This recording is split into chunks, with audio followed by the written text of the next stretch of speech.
My name is Thomas Garrett, and I'm 64 years old. Before you keep watching, I want you to understand something. What I'm about to tell you is the hardest thing I've ever put into words, and I spent 31 years as a police dispatcher in Nashville, listening to people describe the worst moments of their lives. I thought I'd heard everything. I thought nothing could surprise me anymore. I was wrong. This story is about my father, a man who built houses with his hands for 40 years and never once asked anyone for help. And it's about my wife of 35 years, the woman I thought I knew better than I knew myself. I'm sharing this because I believe someone watching right now needs to hear it. I grew up in Clarksville, Tennessee, third of 4 kids, in a house my father built himself on a half-acre lot off Trenton Road. My father, Harold Garrett, was the kind of man people used to call a man's man. Not in the arrogant way, but in the quiet, dependable way. He showed up. For everything. Every baseball game, every school play, every flat tire in the rain. He was there. He worked construction his entire career, eventually running his own small crew. Never got rich, but never missed a mortgage payment either. My mother passed away from breast cancer when I was 38. My father held himself together for us kids, and then he quietly fell apart alone, the way men of his generation did. He never remarried, said there was no point trying to improve on perfection. My wife Linda and I met in 1989 at a 4th of July party at a mutual friend's house in Brentwood. She was 26 and working as a dental hygienist. I was 29, freshly hired at the emergency dispatch center. We were married 11 months later. We had 1 child together, our son Marcus, who lives in Phoenix now with his wife and 2 little girls. I should tell you about Marcus because it matters later. He and Linda have always had a complicated relationship. She loves him. I know she does. But somewhere along the way, she started treating him more like a project than a person, criticizing his choices, his wife, his parenting. When he moved to Phoenix 6 years ago, it wasn't just for the job opportunity. I understood that even if I never said it out loud, my father was healthy and sharp well into his 80s. He kept a garden, drove himself everywhere, went to church every Sunday, called me every Thursday at exactly 7 in the evening. Then, about 2.5 years ago, the calls started changing. He'd forget things mid-sentence. He'd repeat a question I'd just answered. Once he called me at 2 in the morning, convinced it was Thursday evening, and couldn't understand why I sounded groggy. I drove up to Clarksville to see him, and the house told me everything his voice on the phone hadn't. Mail piled by the door, dishes in the sink that hadn't been washed in days, milk in the fridge that had expired 2 weeks prior. He was sitting in his recliner watching a game show when I walked in, happy to see me, completely unaware that anything was wrong. The doctor diagnosed him with early Parkinson's, combined with the beginning stages of vascular dementia. The Parkinson's was mild at that stage, a slight tremor in his left hand, some stiffness in his gait. The dementia was the bigger concern, slow-moving but real and progressing. He could still hold a full conversation, still remembered his grandchildren's birthdays, still told the same 3 jokes he'd been telling since 1987. But he couldn't live alone anymore. That much was clear. My sister Janet lives in Murfreesboro, but she's got 3 teenagers and a husband who travels for work constantly. My brother Dale is in Knoxville, and he and my father have had a rough relationship for decades over some old business dispute I've never fully understood. My youngest sister Kay moved to Oregon years ago, and we're close, but she's a nurse with 12-hour shifts and 2 rescue dogs in a small apartment. There was really only one realistic option, and I'd known it before I even started making phone calls. I brought it up to Linda on a Sunday morning in March, 2 years ago.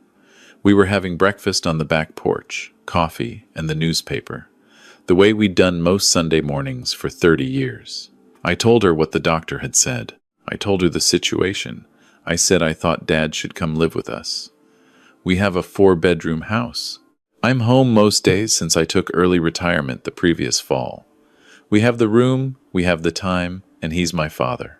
Linda set down her coffee mug. She looked out at the backyard for a long moment. She didn't look angry or upset. She looked like she was calculating something. Then she turned back to me and said she understood that, of course, family comes first, that we'd figure it out together.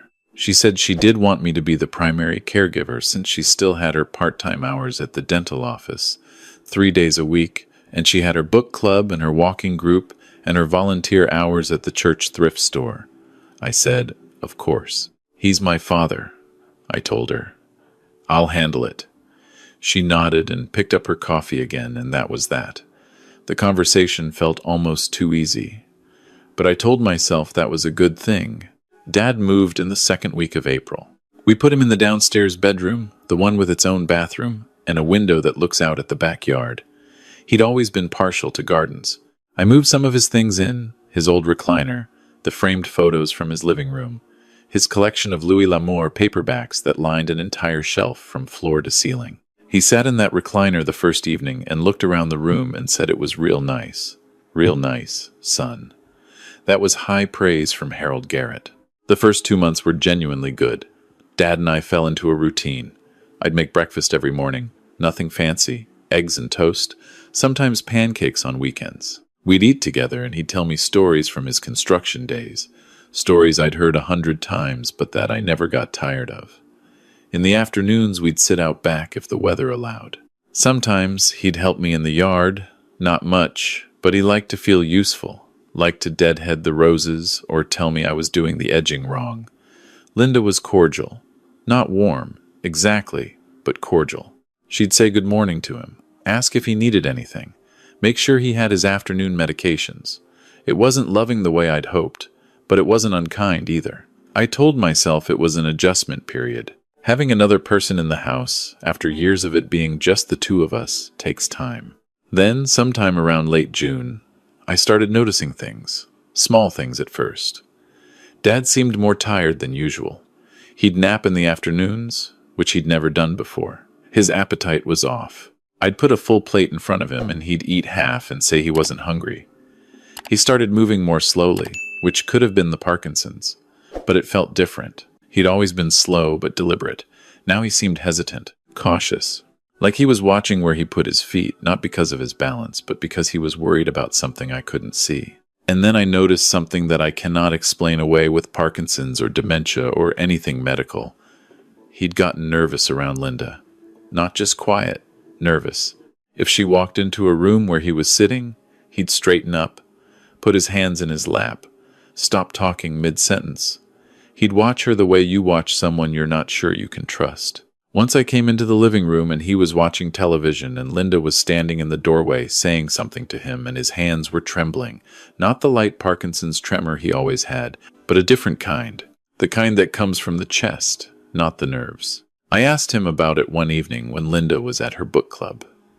We were sitting on the back porch after dinner and I asked him straight out, "Dad, are you doing okay? Are you comfortable here?" He looked at his hands for a long time before he answered.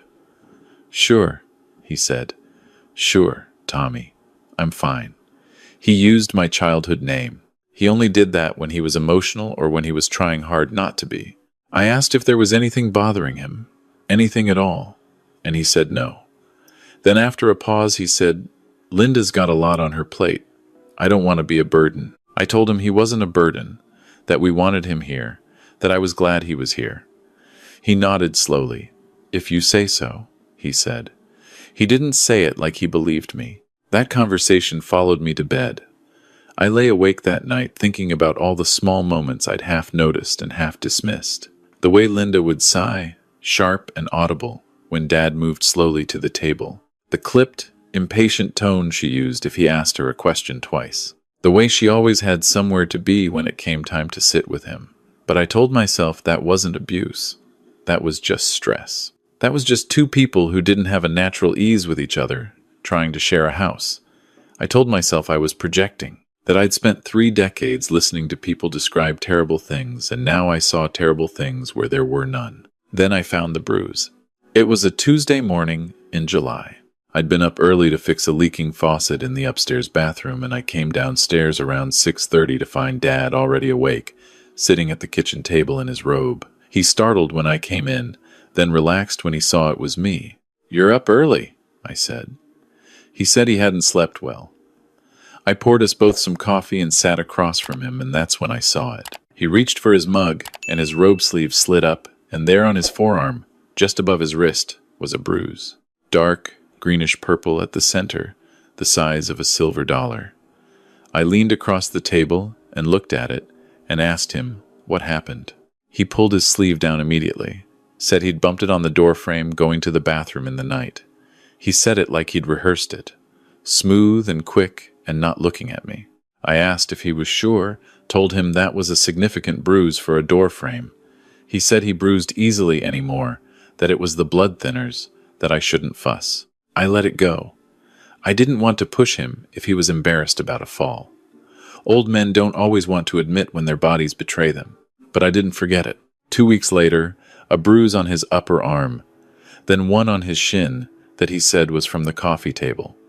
Each explanation was delivered with the same rehearsed smoothness, the same refusal to meet my eyes. And each time, something in me screamed that the explanation didn't fit the bruise. I know what falls look like. I know what happens when a body catches a door frame or a table corner. I spent 3 decades on the phone with people who'd been hurt by accidents and people who'd been hurt by other people. And one thing I learned is that those 2 kinds of injuries have different shapes. I didn't want to believe what I was thinking. This was Linda, the woman I'd built a life with, the woman who'd sat beside me in the hospital when Marcus broke his arm at 9 years old, who'd held my hand at my mother's funeral, who'd brought me soup every day for a week when I had pneumonia in 2017. She was not capable of what I was starting to think she might be doing. She was not that person. She could not be that person. But I kept thinking about my father's hands trembling in a way that had nothing to do with Parkinson's. I decided I needed to know the truth, not to confirm my suspicions, not because I was certain, but because if I was wrong, I needed to know that too.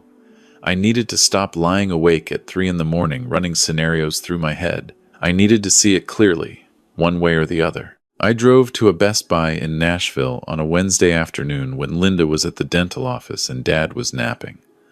I told the kid working the electronics section that I needed a small security camera for inside the house. He showed me several.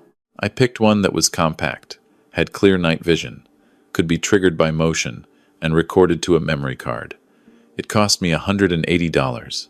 I paid cash. I'd thought about that ahead of time. When I got home, I sat in my car in the driveway for a while before I went inside. I wasn't sure I had the right to do this. I wasn't sure what it meant about my marriage, that I was even considering it. But then I thought about my father saying, I don't want to be a burden in that voice, and I got out of the car. I set the camera up that evening while Dad was watching the news and Linda was making a phone call upstairs. His room had a bookshelf along the east wall, and he kept a few framed photographs on it, his and my mother's wedding photo. A picture of all 4 of us kids at Christmas from 1983. I positioned the camera behind the Christmas photo, angled toward his bed. The lens was barely visible, a small dark eye behind the silver frame. I tested the angle on my phone. You could see the whole room. I set it to motion activated. Then I put my phone back in my pocket and went to help set the table for dinner. That night, I could barely make conversation. Linda talked about a difficult patient at work. Dad ate half his chicken and said he was tired. I watched them both across the table, looking for something I wasn't sure I wanted to find. After dinner, we watched television together, the 3 of us in the living room, which was rare. Usually, Dad went to bed first. That night, he stayed up until almost 9:30, and I wondered if, on some level, he felt safer when I was in the room. I helped him to bed. I made sure he had his water glass and his medications. I said goodnight. Then I went back downstairs, and Linda and I watched the rest of the news and went to bed ourselves. I did not sleep. I lay there in the dark, my wife's breathing slow, and even beside me, listening to the house. I don't know what I was listening for. I just lay there, rigid and awake, staring at the ceiling until somewhere after midnight, I must have finally drifted off. My alarm went off at 5:45. I got up quietly, went downstairs, made coffee, waited until 6:30 when Linda came down dressed for work. I made small talk. I watched her leave. And then I went to my father's room. He was still asleep, which was unusual. He was always an early riser. I stood in the doorway for a moment, watching him breathe. Then I slipped inside, took the camera from behind the Christmas photo, and brought it to my office. I closed the door. I sat down at my desk. My hands were not completely steady as I plugged the memory card into my laptop. The recording had begun at 12:49 in the morning. For the first few minutes, it was just my father sleeping, the room washed in the green-gray of night vision. I watched his chest rise and fall. I almost laughed at myself. I'd spent the whole night awake, and the camera had caught nothing but an old man sleeping. Maybe I was exactly the paranoid, over-imaginative dispatcher I'd been telling myself not to be. Then at 1:17, the door opened. Linda came into the room. She was wearing her nightgown, and her reading glasses were pushed up on her head like she'd been up doing something. She walked directly to the bed without hesitating, without looking around, like she knew exactly where she was going and had been there before. She stood over my father for a moment. Then she shook his shoulder. He woke up confused, the way elderly people do, disoriented, not sure where he was. He tried to sit up, and she put her hand flat on his chest and pushed him back against the pillow. Hard. Not a gentle guiding hand. Hard. I watched my wife stand over my father at 1:17 in the morning, and I watched his face in the night vision camera, and what I saw on it was fear. Not confusion, not grogginess. Fear, pure and immediate, like a switch had been flipped, like he knew exactly who was standing over him and exactly what was coming. She leaned down and began speaking. The camera's audio was limited, picking up fragments through the ambient hiss of the room. I could hear her tone more clearly than her words, and her tone was something I had never heard from Linda in 35 years of marriage. Low and controlled and very cold. The way certain people sound when they want you to understand that they are serious and that no one is coming to help you. I caught words, pieces of sentences. I'm not going to pretend I heard everything clearly because I didn't, and I'm not going to embellish what I know to be true. What I heard was enough. I heard her say that he was ruining everything. I heard her use the word pathetic. I heard her say that I would believe her over him, that I always did, that no one was going to take the word of a man who couldn't remember what day it was. My father didn't say anything I could make out. He lay there under the blanket and he cried, not loudly, silently, the way a person cries when they've learned that making noise doesn't help. His shoulders shook and his hands gripped the blanket, and he cried while my wife stood over him in the dark, telling him things I can never unhear. Then she grabbed his arm, his left arm, the one with the tremor. She grabbed it just above the wrist and squeezed, and I could see the tendons in her hand go tight, even through the night vision. She pulled him toward her and said something directly into his face, quiet enough that the camera didn't catch it fully, and whatever she said, he went absolutely still, the way prey animals go still. Then she released him and walked out of the room and closed the door behind her. And I watched my father lie in the dark and cry alone for 11 more minutes before he finally stopped, and I could see from the tension in his body that he wasn't sleeping. He was lying there waiting for morning. I sat at my desk for a long time after the video ended. I am not going to try to describe to you what it is like to watch something like that. I don't think I could do it accurately. I will say that I have never in my life felt so many things simultaneously that they canceled each other out and left a strange cold stillness in the middle of my chest. I sat in that stillness for a while, and then I knew what I needed to do. The first thing I needed to do was nothing. Not yet. I know how that sounds. Believe me, I know exactly how that sounds, because I would have said the same thing listening to someone else tell this story. But I'd spent 31 years at a dispatch center, and I'd sat in on enough detective briefings over the years to understand one thing clearly. One piece of evidence is not the same as a case. If I confronted Linda that morning, she would deny it. She would say the camera was an invasion of privacy and potentially inadmissible. She would say my father was confused and had imagined it, and that the video proved nothing more than her checking on him in the night. She might be right. I needed more. I needed it documented. I needed it airtight. More than that, I needed to call a lawyer before I did anything else. I found an elder law attorney through a referral from a retired detective I'd worked alongside for years. Her name was Patricia Dunn, and her office was in Brentwood. I called her that morning and made an appointment for the following day, telling Linda I had a checkup with my cardiologist. I drove to Patricia's office with my laptop and showed her the video. She watched it twice. When she looked up at me, her expression was careful and very steady. She told me what I had was significant, that what I'd captured on that recording was clear evidence of elder abuse and emotional and physical abuse of a vulnerable adult, which carries serious criminal weight in Tennessee. She also explained something I hadn't fully understood. The camera had been placed in my own home, in a room I had full access to and legal authority over. My father lived in that room as a member of our household. I was his primary caregiver. In Tennessee, recording in your own home does not require the consent of all parties, particularly when the purpose is to document suspected abuse of a person in your care. The recording was legal, but she wanted more. She wanted a pattern of conduct, multiple incidents, not just one. She told me to keep the camera running for several more nights, to save the recordings to an encrypted drive, and not to confront Linda or change my behavior in any way that might tip her off. Every additional night of footage, she said, removes any possibility of arguing this was a one-time incident or a misunderstanding. It becomes impossible to dismiss. I want to be honest about those next 4 nights, because I know what people think when they hear that a man kept a camera rolling while his elderly father was being hurt.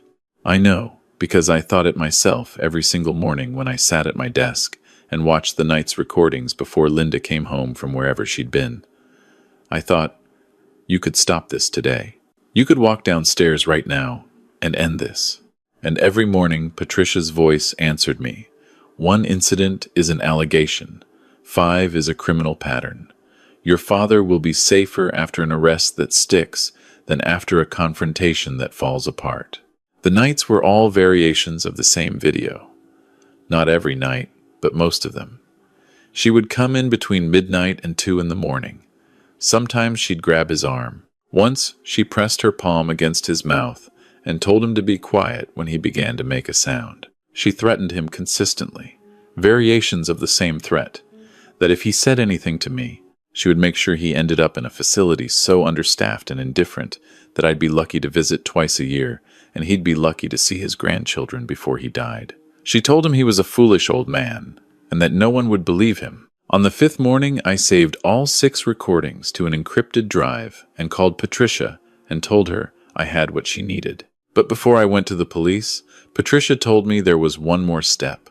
I needed to take my father to his doctor and have him examined. I needed the bruises documented medically, on record, by a physician who would serve as a mandatory reporter. The medical documentation, combined with the video, would make the case complete from multiple independent angles. I told my father I was taking him in for a regular checkup. He didn't argue. He'd been so quiet the past week, so small, moving through the house like he was trying to take up as little space as possible. In the car on the way to the doctor's office, I put my hand briefly on his arm, on the arm with the worst bruising, and he flinched. "I'm sorry," I said. He looked at me and he said, "I have nothing to be sorry for." I didn't correct him. Not yet. His doctor was Dr. Anita Reeves, who'd been treating him since he moved in, and who I'd called ahead to explain what I suspected. She examined him thoroughly. She photographed every bruise, and there were more than I'd seen. Places I hadn't seen because they were on his torso, his ribs, places that don't show when a person is dressed. She was quiet and professional and very gentle with him. When she finished the physical examination, she sat down across from him and told him that everything she saw in her examination today was confidential and protected, that what he said in this room was between a doctor and her patient and a concerned family member, and that whatever he told her he had not done wrong and was not in trouble. My father looked at his hands. He looked at me, and then he talked. He told Dr. Reeves about the nights. He was halting, sometimes confused about the exact sequence of events, his memory for specific dates, unreliable in the way that comes with vascular dementia. But the central facts were consistent and clear. His daughter-in-law had been coming into his room at night for weeks. She had told him he was a burden on me, that he was ruining my retirement, that I resented having him there, even if I was too polite to say so. She had hurt his arms. She had once hit him with her open hand across the face. And he'd felt too ashamed to tell me because he'd been certain, absolutely certain, that I would not believe a confused old man over my own wife of 35 years. She had told him exactly that, in those exact words, often enough that he'd believed it completely. I had to step out of the examination room for a few minutes. I stood in the hallway of that medical office, and I breathed, and I put myself back together. Then I went back in. Dr. Reeves filed her mandatory reporter documentation before we left the office. 2 hours later, I was sitting across from a detective at the Metro Nashville Police Department with my encrypted drive and my laptop and a printed summary of what Dr. Reeves had documented. The detective, a man named Sergeant Alan Croft, who had the manner of someone who had been doing this work long enough to have stopped being surprised by anything, watched every video. He watched them without expression. When they ended, he sat back and looked at me and said he'd been working elder abuse cases for 9 years and that what I had was about as clean a documentation package as he'd ever seen brought in voluntarily. They asked if Linda was home. I said she would be home by 4. It was 2:30 in the afternoon. Dad and I waited at a coffee shop nearby while Sergeant Croft and his partner went to the house. I drank coffee I didn't taste, and my father ordered a piece of pie and ate about half of it, and then put his fork down and said, "Tommy, you believed me." He said it the way a person says something they'd stopped expecting to be true. I said I did. He nodded slowly. That's all I'm going to say about that moment, because some things aren't mine to describe. Sergeant Croft called me at 4:45.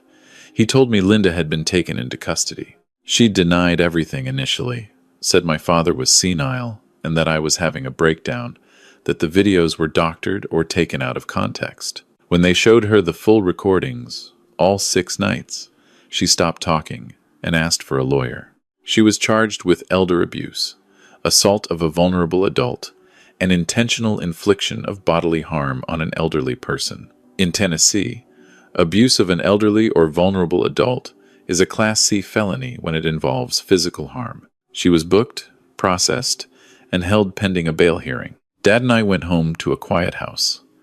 I made him dinner, something simple, soup and cornbread. We ate at the kitchen table, and afterward he asked if he could call Marcus. I handed him my phone. I stepped outside onto the back porch and let them talk.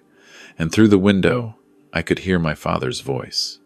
Not the careful, small voice he'd been using for weeks, but something closer to his old voice, and I was grateful for that. The legal process was long and not always easy.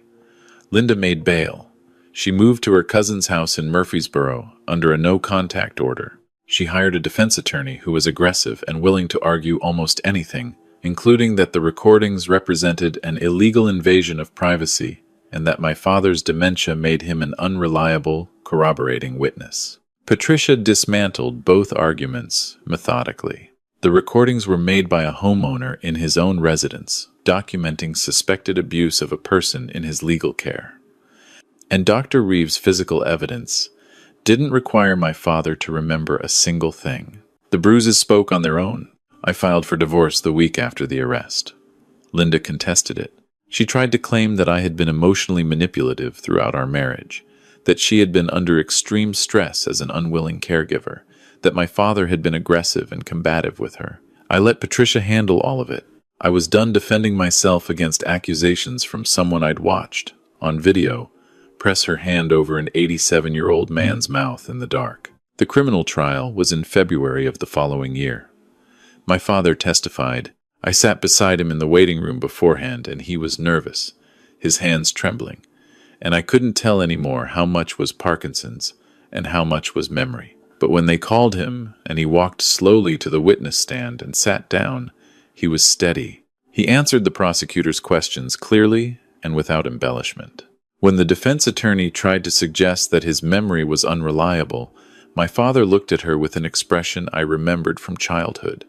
The expression that meant, "I have been patient, but I am done being patient now," and he said his memory was not perfect, but he knew what had been done to him in his own bed in his son's house, and that he knew it the same way he knew his own name. The jury was in deliberation for less than 4 hours. Guilty, on all counts. The judge sentenced Linda to 2 years in a Tennessee State Correctional Facility, followed by 4 years probation. She was barred for life from working in any capacity with elderly, disabled, or otherwise vulnerable individuals. She would carry a felony conviction for the rest of her life. Our divorce was finalized 4 months into her sentence. I kept the house. I didn't particularly want the house, but I wanted her to have no reason to come back to it. I changed the locks anyway. My father lived with me for another 8 months after the trial. Marcus flew in from Phoenix with his family and stayed for 2 weeks, and watching my father sit in the backyard with his 2 granddaughters climbing on him was something I needed more than I had known. His Parkinson's progressed. The dementia was slower moving, but present. By the following autumn, it was clear that he needed a level of care I couldn't responsibly provide alone, not because I didn't want to, but because he needed someone with him around the clock, and I am one person. We found a place in Clarksville, close to where he'd spent most of his life. A memory care and assisted living facility with staff that I interviewed the way I used to interview people calling in emergencies, looking for composure and competence and genuine attention. The facility director let me come in unannounced 3 times before I agreed to the placement. The staff there are attentive and kind, and they have a zero-tolerance policy for any form of resident mistreatment that their state inspection records support. I visit my father 4 times a week. Some days he knows me immediately, lights up, asks what took me so long. Some days he thinks I'm someone else, an old friend of his, or a man he worked with decades ago. I go along with it. I sit beside him, and I listen to whatever story he wants to tell me, whether it's true, whether it's from this decade or another one entirely. And I hold on to every word, because that's the job now. Not dispatching emergencies, not running a household, not maintaining a marriage, just being present for a man who spent 87 years being present for everyone else. Linda got out of the correctional facility last spring. I have no idea where she is, and I have made no effort to find out. She is not permitted to contact me or my father. Whatever curiosity I might once have had about what led her to become someone capable of what she did, what broke, or was always broken underneath the surface, I've let that go. It doesn't serve me or my father to carry that question. What I do carry is something different. I carry the memory of waiting too long. I carry those weeks between when I first noticed something was wrong and when I put that camera in the room. All those mornings, I told myself I was probably imagining things. All those nights, I lay awake, rationalizing. I know, logically, that I needed evidence. I know that I acted as quickly as I reasonably could once I understood what was happening. Patricia told me that. Sergeant Croft told me that. I know it. But knowing something and being fully at peace with it are different things, and I don't think I will ever be entirely at peace with the weeks my father spent afraid in a room in my own home while I was sleeping down the hall. I'm telling you this because I don't want anyone else to sleep down the hall. Elder abuse is not a nursing home problem or a stranger danger problem. It happens in houses that look like mine. It's perpetrated by people who look like Linda, looked like a normal spouse, a responsible adult, someone with a book club and a church volunteer schedule. It happens to people like my father. Strong people, people who built things with their hands, who are humiliated by their own vulnerability and terrified that the people they love most won't believe them. And it thrives in exactly the environment Linda cultivated. Silence, shame, and the calculated isolation of a person who has no one but you to turn to. If you have an elderly parent or grandparent in your life and something feels wrong, trust what you're feeling. Not the anxious voice that catastrophizes everything, but the quiet, steady voice underneath it, the one that keeps returning to the same small detail you can't quite explain. Trust that voice. Ask direct questions. Take unexplained bruises seriously. Pay attention to whether your parent behaves differently around certain people. And if you have a parent living in your home with someone other than you providing care, even part-time, even someone you've known for decades, do not assume that love prevents cruelty. I know better than most people that it doesn't. Document what you observe. Write down dates, what you saw, the exact words used. Photograph injuries. Talk to their doctor. If you suspect abuse is happening right now, contact the Tennessee Adult Protective Services or your state's equivalent, the National Elder Abuse Hotline at 1-800-677-1116 or law enforcement directly. You do not need to be certain. You do not need perfect evidence. That is their job to gather. Your job is to make the call. If you're watching this and you are an older person who is being mistreated by someone you live with or depend on, I want to say something directly to you. You are not a burden. I know someone may have told you that you are, may have told you it so often and so convincingly that it's become something you believe about yourself. It is not true. What is being done to you is not your fault and is not something you deserve. Not for being ill, not for being slow, not for needing help, none of it. You have worth that has nothing to do with what you can or cannot do on your own anymore. And there are people, doctors, social workers, law enforcement, family members who may not yet know what is happening but would act if they did, who will help you if you can find a way to tell someone. Tell someone, my father is 77 days away from his 89th birthday. I know because he told me on the phone last Thursday at 7 in the evening, same as always, that he's planning to make it to 90 and that he expects a proper cake. I told him I'd make it myself. He laughed and said that was either a threat or a promise, and he wasn't sure which. Then he told me a story I've heard before about the first house he ever built in 1971, and how the plumbing inspector showed up on the coldest morning of the year. I listened to every word. I'm grateful for every single word. If this story matters to you, if it sounds like something you've seen or something you've lived, please share it. The more we talk about what happens behind closed doors to people who can't always speak up for themselves, the harder it becomes for it to keep happening in the dark. That's the only reason I'm here telling you this. Not for sympathy, not for judgment of anyone involved, just to shine a light where it's needed. Thank you for listening.